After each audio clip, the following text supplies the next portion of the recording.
Kami lanjutkan bersama saya Maido Pelfrina. Saudara Presiden ke-7 Republik Indonesia Joko Widodo menemui kader Partai Solidaritas Indonesia di warung kopi Klotok Seminyak Bali. Sejumlah petinggi termasuk Ketua Umumnya Kaisang Pangarep terlihat hadir.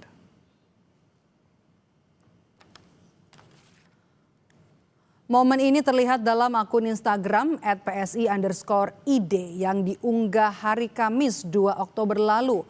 Terlihat Jokowi sedang berbicara di antara pengurus PSI yang hadir, yakni Ketua Umum Kaisang Pangarep dan Ketua Harian DPP PSI Ahmad Ali. Jokowi duduk di antara Sekretaris Dewan Pembina yakni Grace Natali dan Ahmad Ali.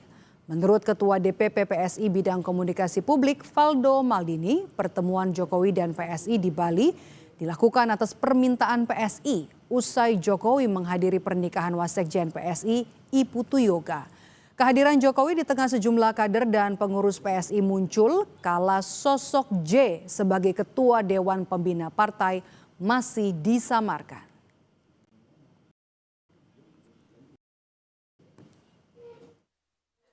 Pak Jokowi adalah tokoh besar, banyak pihak, tokoh politik, apalagi masyarakat datang bertemu dengan beliau. Bagi PSI, masukan dan nasihat didapatkan, sangat diperlukan ketika bertemu dengan Pak Jokowi.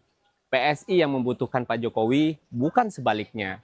Pertemuan di Jakarta, Bali, Solo, khususnya Bali kemarin untuk menghadiri pernikahan Wasekjen PSI, Bro I Putu Yoga.